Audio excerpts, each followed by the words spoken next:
G'day YouTube, my name's Lance and welcome to Bundy Bear's Shed. Well, the weather report, hot and steamy. It's not too hot. The weather's between 20's the cold and 30's the high, and it is humid. Our humidity's up around 80-90% all the time, and you can see at 6 in the morning I've got a bit of a sweat up already, just organising to do the stew and tidying up in here a little bit. The aircon up here will be going on later, that's for sure. But yeah, we're in the build up to the wet season, and we don't have a big build up here in Bundaberg, not like way up north. But at the moment we are having a build up. It's coming more and more humid, and we have storm heads coming around, and of an afternoon, the storms and things coming through. Oh, Kelly dog shitting bricks. She's all scared about the storms. And but yeah, yesterday Arvo, there was a cell. A few of them came through, but we didn't get any. We were just on the edge, and we were very dry here. My dams are buggered, and we still have enough water on the house to get by. But we're just hoping that we get a bit of a decent run with the rain this year, since we missed out last year, and we got no, I suppose we got no say in that. But while it's around, it's good. I'll try and get the stew done early today, as in when the thunder starts and all that. And when I've got the aircon on in here, yeah, it gets a bit noisy. So I've got a bit of a throb in my throat by the sound of things, but not to worry. So yeah, they reckon we're going to have a good storm season this year, and we're really hoping that there's some good downpours in it. In the past, we've had the dams full and overflowing by October, so they're still down empty at the moment, but there is some good falls. There's quite a lot of, there's a front coming from the west of Australia through the centre, and it's dropping good rain for everyone, and a lot of that is drought-stricken country, so they're getting rain for the first time in years, some of them, and they got enough in February. They got a bit of a run through that gave them a chance to plant some wheat, so they got some wheat in and they're harvesting now. But now the rain's coming, or the storms are coming, so they're going madly 7 days a week, round the clock at the moment, just trying to get some of the wheat crop off before, in case it gets damaged, I suppose would be the point. If you're interested in farming in Australia, there's ABC TV here, which is Australian Broadcasting Company, and that's our government thing. Like, I think America has ABC and England has BBC. It's that sort of thing. Bit of government bullshit on it. But but look, if you like to Google ABC iView, you can actually watch some of the shows on it. You know, stream them. And there's a good show I like to watch every Sunday. It's called Landline, and there was a lady on Landline yesterday in an interview, and she had about 25 mil at her house, yet a few k's away where they were harvesting the wheat they only had 5 mil, so they could actually keep the harvest going. It wasn't damaging the crop. But for those around the world that are farmers, a lot of people watch my stuff who are farmers or interested in farming. Landline's worth a look. It gives market reports and all that, which are good for the day, but there's some good yarns on it if you're interested. So and about every month they do a long-term weather forecast, and they're saying that we should have a good wet season this year. So we're really hoping that it kicks in. Like I say, my dams are empty. The paddock's brown as chips, and we had 5 millimetres all up, which is about 20 points, and sometimes that's enough just to give a little greeny tinge to the place. But anyway, that's the weather's what the weather is, isn't it? We can't do much about it, but we're certainly hoping to get under some. So I'm up in my little machine shop up here at the moment. I've got a bit of machining I'd like to get done, and a lot of it's for work at the moment. So I haven't worked on any tractors up the back. I just haven't been able to get time. Pardon me. With we went away last weekend for my 60th. There wasn't a stew last weekend. We went away for my 60th, and we went away on the Friday, but then we didn't come home till on the Monday. And look, we had a great thing. We had nine caravan sites booked at the Woodgate Hotel Caravan Park, and I think there was like 26 or 28 people turned up or something. Anyway, there were some people I didn't know were coming, and so that was a good thing. But I know you got this frog in my throat. We took Kelly Dog down, and if you remember a little while ago, Kelly Dog was a bit sore around the back end, and we had this medicine to give her, and she still hadn't quite been herself. You know, the shakiness in the back legs and all had gone with this medicine, and but she wasn't a mischievous self, because she's a bit of a handful sometimes, but yeah, as she's getting an older dog, she's getting easier to handle. But anyway, the other day would have been Wednesday. I came home from work, and I try and get home from work a bit early if I can. It gives me a chance to machine up. We're short on some spaces for some slasher blade bushes sort of thing at the moment, so I've got to do a run of them today. And on your Ferguson TE20s, where the seal goes on the PDO shaft, that part has been unavailable, and well, in Australia, Massey Ferguson still make it, and the part number is 1191, which was the old TE20 part number, but in Australia they have 1 or 2, or they just don't bring them in, and so so I machined a lot of those up, and we're running out of those. And there was an old engineer in town here called Schulze, and he's passed away now, and he made these slashes, and boy, they were popular around the area.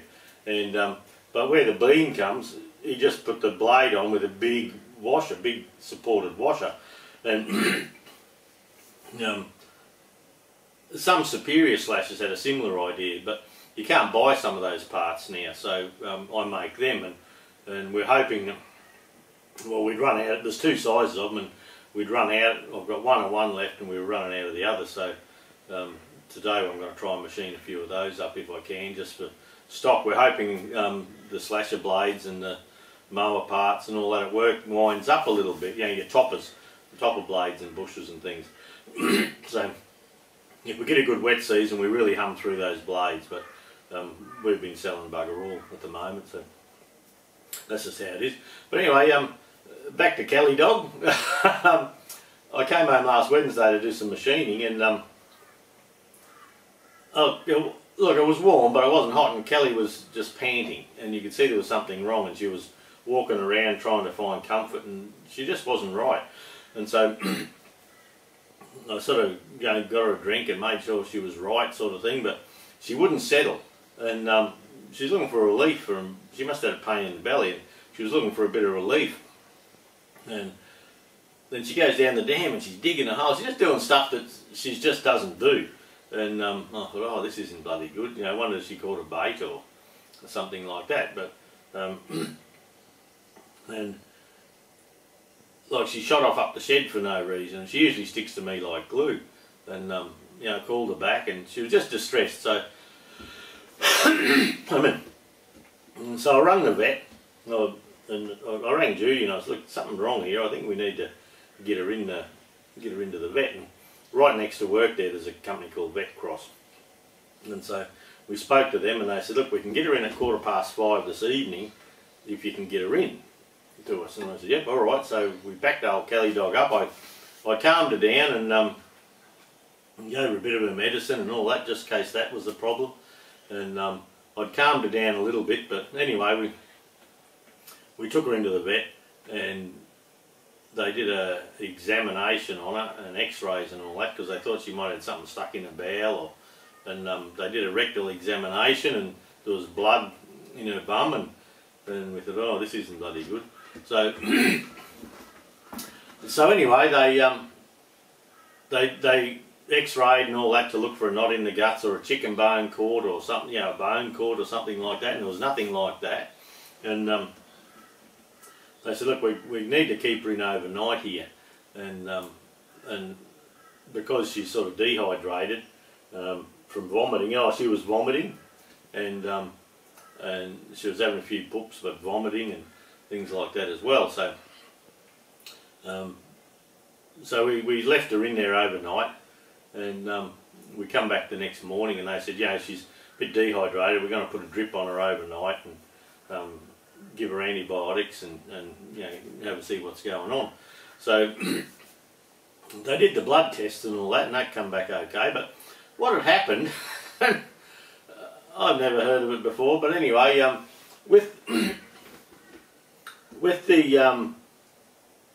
her back end playing up, you know, with her muscles playing up a little bit, we took her off the processed food diet, and we were given her like Aldi dog sausage and things like that, and we sort of had a yarn about it, and I said to her, we don't know what's in that, could be any bullshit in those things, so let's just go to the butcher and buy meat at the butcher and do that. So we bought bags of pet mince from Aldi, and we bought chicken necks from Woolies and from Aldi, and oh, Kelly loved them, thought they were good stuff, but but unbeknown to us, we were poisoning her. And what happens with dogs, and we had dogs at home, and Jude's at the farm, you know, an old kangaroo would roll over and the dogs would be, the stinkier the better, they'd be chewing away on it. But apparently anything that's come through a food manufacturing plant that's pet food, it's just any old shit. And what had happened is Kelly got, because we gave her chicken necks and all that, and because there's no other dogs around, say we gave her 4 or 5 chicken necks, well, she'd eat a couple and she might leave one for the next morning. But the salmonella-like bacteria builds on it because it's come out of a processing plant. So what was happening was Kelly had gastro, and she had it bad, and so feeding her this natural diet, we actually we introduced the poison to her, the gastro. So so anyway, she had to have a stay in hospital, and got the drips, and they got the antibiotics going, and sometimes after that their stomach plays up, and she got these tablets to have like an antibiotic. She's still on them, and so yeah, they kept her in the next day, and they said, oh yeah, when you're ready to go home from work, drop in and we'll see how she goes and see how she is. And well, we went in there that afternoon, the next afternoon. Well, old Kelly dog, she was like a pup again, full of bullshit and mischief, and bloody, she was a new dog again. And so we sat and had a yarn to the vet. We know the vet, we've known him for years, and we're having a yarn to him, and we're telling him what we'd done, and he said, oh yeah, he said, look, he said, if you buy some of that processed food and chicken necks and all that, he says, raw chicken out of a place that's not real flash, you know, a processing plant, the bit that comes out the back, it's supposed to be good, but he said they're getting more and more dogs with gut troubles from that stuff. So I said, well, what should we do? Because she's getting an old now, she's 11, and they said, yeah, some of the meaty bites, they got like senior dog meaty bites, you know, kibble type stuff, so that when the dogs have dry food, it makes the minerals and all that in the dry food easily obtainable for them. So we've got her on that. And he said, look, the raw meat's a good idea, but he said, you know, they gave us a few cans of food at the vets that were gentle on her guts, you know, to get her back cranking up again and get her going properly. And so yeah, he said, look, he said, best place if you're going to have your dog on a diet like that, you know, fresh meat and that, because they tell you to give them bones and that, he said, get them off the butcher. He says, if it's fit for human consumption, it'll be okay for your dog. He said, if you go to some of these processing plants and things like that, and he says, chicken is one of the things that can really wind dogs up because of this bacteria that gets in it. And so, yeah, so we thought we were doing Kelly dog a favour, and yeah, we're actually introducing this and giving her a bellyache. So, so we took Kelly home on Thursday evening. Yeah, Thursday evening, and well, we've got her on the antibiotics and all that, and well, she's bouncing around, being a pain in the arse like normal. So $700 later, we got old Kelly dog home, and so yeah, it was just something we never knew. We thought we were doing the right thing, and we weren't. So like some of the canned food and all that, there's good brands and there's the cheap shit brands. The good canned food's okay and the good kibble's okay and all that sort of thing, but by just giving the fresh chicken necks and things like that, yeah, we were playing with fire, so that's gone. None of that. Alright to give them cooked food and all that, he said, no worries, but if you're going to have meat, get good meat, get stuff from the butcher where you know that hasn't been through a big processing plant, because yeah, if something goes wrong for the people food, well, it goes to pet food. So, and he reckons, yeah, they get it quite often. Yeah, people just don't know. So, well, we didn't know anyway. Okay. I got a letter from Paul at Knackler's workshop the other day. He sent me a message a while ago about doing a sticker swap, and Paul's got a little YouTube channel, and he's running through a little Unimat lathe and doing it up at the moment. So he sent me a sticker over. He sent me a couple of stickers and a little letter. So there's Paul's sticker. So, and I reckon with the black and white there, if I can just get this off, I don't need my glasses. On the black toolbox here,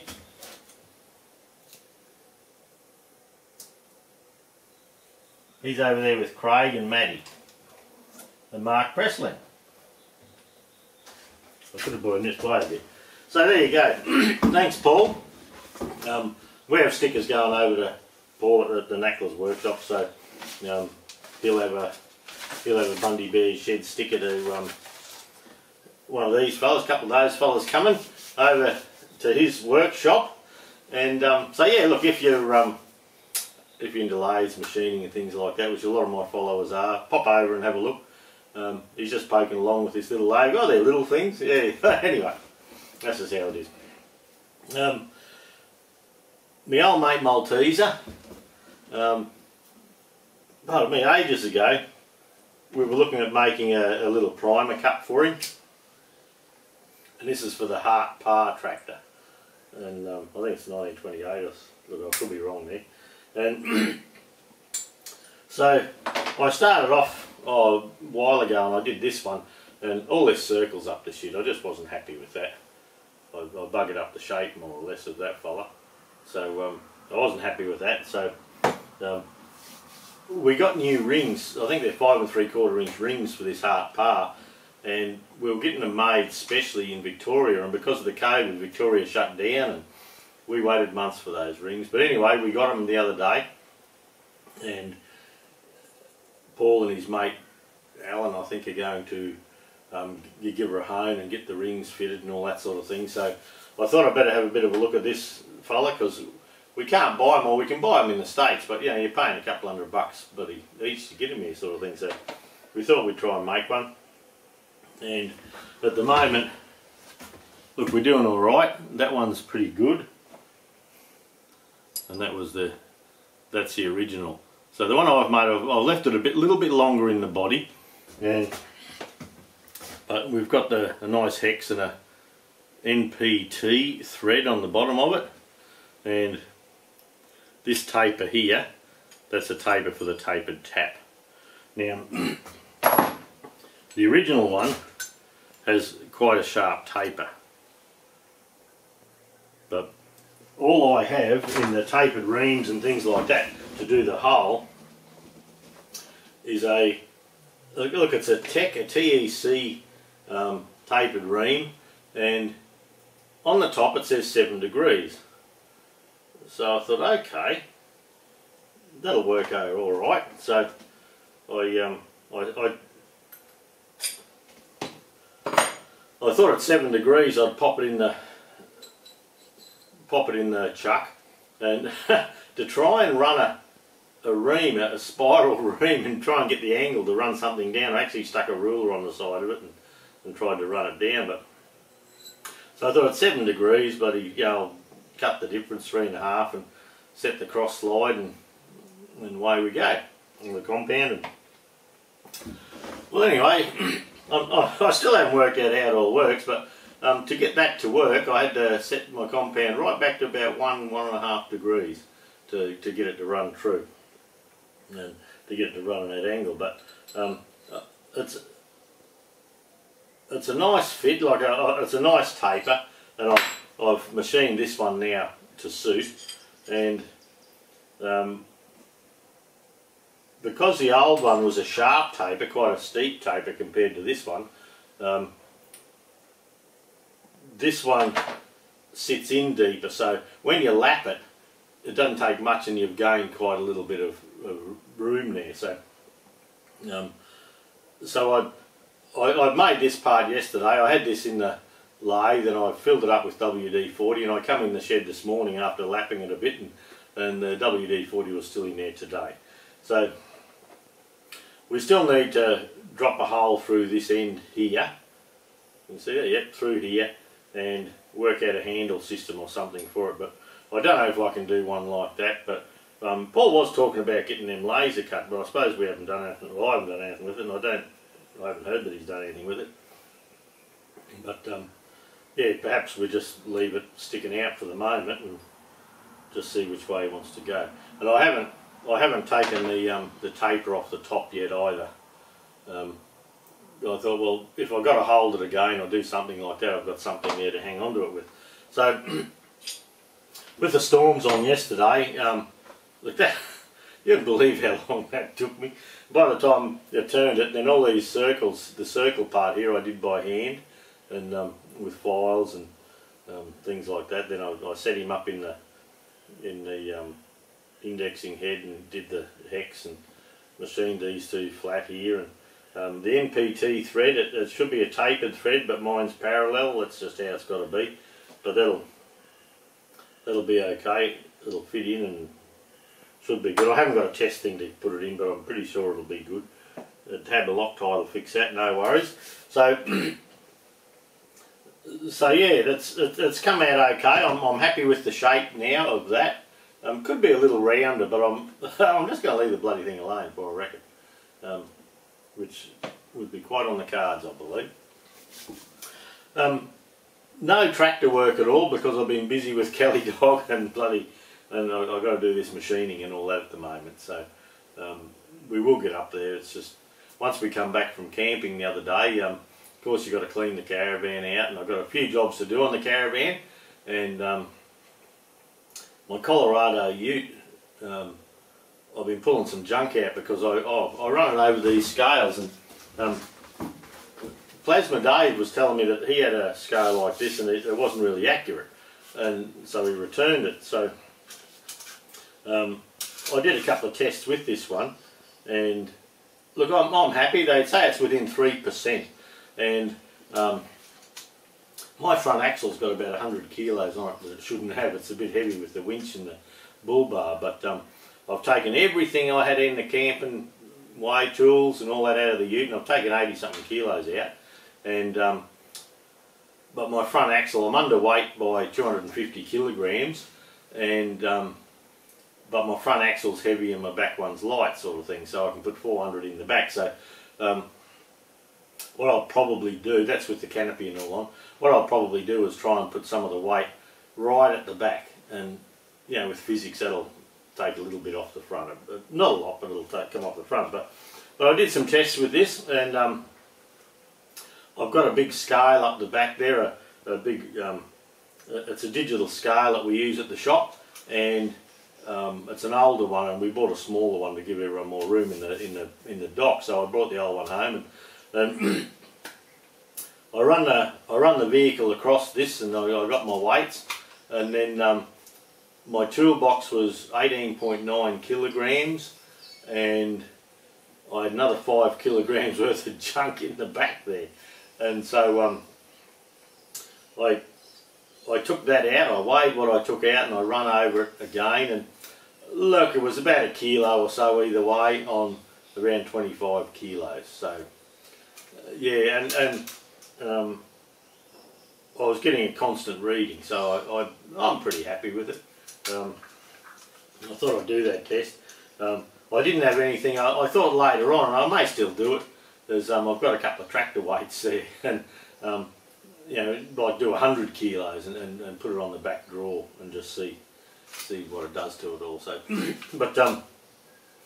but even I still had the fridge full from going away on the weekend. We still had a few beers and things like that in there, and I took a weight, then I took that out, then I took another weight, and you could see it there. So look, I'm pretty happy. I suppose with a 3% error on a 3-ton vehicle, you can be out 100 kilos or so, eh? Well, you can be out a bit more than that, but I'm pretty happy. I was getting consistent readings, it wasn't changing. Yeah, if you just roll up and over it, that was good. So look, I'm happy with it. It's given me a little bit of direction to go with the ute, as in where to load it, and I'm repacking it all and sorting it all out again. And with the caravan after camping on the weekend, look, it goes really well, the caravan, but you know, we've got a deep cycle battery in there, and we bought that caravan in, well, it's a February 2012 model caravan, so it's 8 years old now, and it's still got the original deep cycle battery, and it still works.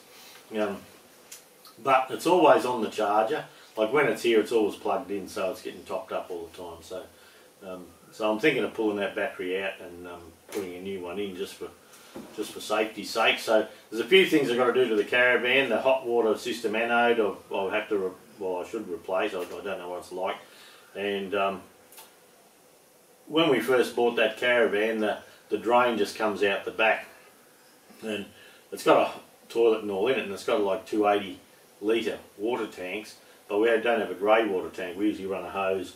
Most caravan parks are happy with that, but we want to get to a few national parks and places like that, so we're probably going to put an 80 litre grey water tank in, so we can just catch our shower water and that, and sometimes they don't want you camping in there unless you're fully self-contained, so we're going to address that. With our caravan, we've got a 600 kilo payload we can put in it because it's a work and play, so we have room to play with that. I haven't run it across this yet. I'm not going to until I get it, the few bits and pieces how I wanted it. So yeah, yesterday morning it was wash the caravans and wash the cars and get the salt water and all that sort of rubbish off. So today being Monday, yeah, I'm just in the shed here trying to do a bit of machining and catching up. I'll see if I can get a bit more done on Maltese's tap for him. We'll see how he goes. I don't know. I haven't been talking to him, so I don't know how he's going with the rest of the job, whether it's a goer or whether they just haven't quite got to it yet. I don't know. But look, that's it for this week. Hopefully later today I'm going to set the camera up and have a bit of machining on the on these PDO sleeves and on the but yeah, hopefully I'll get a bit of machining. It might be in next week's stew, and I just don't know what I'm going to get done up the back at the moment. I just seem yeah, with work's still really busy, and last week it backed off for a couple of days, and I have people onto me all the time. What's your phone number? I need to talk to you about my tractor, and I don't give it out because last night I was trying to watch TV and I got people messaging me. There was 3 different people messaging me what's wrong with my tractor, and I just get no peace, so I'm not giving my phone number out. So if you do need any tractor advice, bundybearsshed@gmail.com is the best one. Oh, you'll notice that the logo for Bundy Bear's Shed has changed. It's me in Bundy Bear's Shed with you know, rum in one hand and a shifting spanner in the other, or a crescent wrench or bloody shifter in the other, and everyone's saying they've got muscly legs on there, so that's me cartoon fella Westy. So the old logo here with the late model John Deere and Bundy Bear's Shed. We're still going to run with these stickers and that, but we sort of changed it because, oh, you wouldn't believe the trouble I'm having getting stubby coolers and that done at the moment. We had a couple of test runs done, and we're trying to have the Bundy Bear Shed logo, which is me and me shed, and we've got a TE21 and a Fergie 35 grey and gold one, and get them on a Fergie grey stubby cooler. Well, for some reason the Fergie Grey is just washing out. It's ending up creamy and it's bloody, yeah, it's just not acceptable. So we had another look at it on Friday, and we're trying to get the colour right. I've got a website nearly ready to go with it. I'll probably talk to Plasma Dave about that this week if I can. And registering names and rubbish like that. We've got it all there ready to go, but I don't want to press the button and start paying monthly for this thing until I've got decent stock, and I'm having trouble with stock. And getting them printed, getting stuff printed locally, we're having trouble getting the Fergie Grey, well, close enough. So look, that's in the pipeline, that's coming. But yeah, it's just a lot of work getting it how we want it, and we're not going to, I'm hoping to get it done for the Christmas market, but we'll just see. But anyway, won't worry about that. We'll poke along. We can only do what we can do with that, and the people are working in the background to do that for me and get it sorted out. And next year I'll get Westy to do another couple of caricatures, one for the 135 and one for the John Deere 420. The bonnet, I still haven't painted the bonnet on the 135, and I've got a bit of a crazy cracking happening on the John Deere. So Alan that works for us, he's got a friend that does panel beating and spray painting. So I said, well, look, just to finish these things, I start at 6 and I finish at 6 every day. And well, last week I was getting to work at 5 even, and so I'm doing 12-hour days. And I went camping last weekend, but even on my weekends, by the time I try and spend Sundays mowing lawns and washing cars and all that, I'm still doing 6 days a week, 12 hours a day, and falling behind further and further. So I might take a couple of days off work if I can and try and do a bit of catch up. Sparex, the big Sparex stand, the splitting stand, they come up to see us last week, and they said, how's that video going for that? And I said, oh, I haven't even bloody got anywhere near it. So we might have to, just to do a video, just get the Ford 4600 split or something like that with their stand for them. I bought the stand, but yeah, they gave it to me a bit cheap just to have a video. So, but anyway, look, that's it for this week. Enough rambling on. Hopefully this week I'll be able to get a bit of time in here and get this bit done and start back on up the back and get some stuff done there. And with this rain, I've got to get my John Deere together, and I haven't even finished pulling it apart properly yet. So never a dull moment here. I'm not. The only one thing I've got coming up now to go away is I think at the weekend before Christmas I've got Pinny's 30th birthday over near Kangaroo there, so Brooklyn. So hopefully I can stay home and I can get a bit of work done instead of gallivanting around. At the moment, every fortnight we've been away for the weekend, and boy do you get behind. So, but anyway, look, thanks again for dropping by, everyone. Have a good week, stay safe, and look, we'll catch you next week.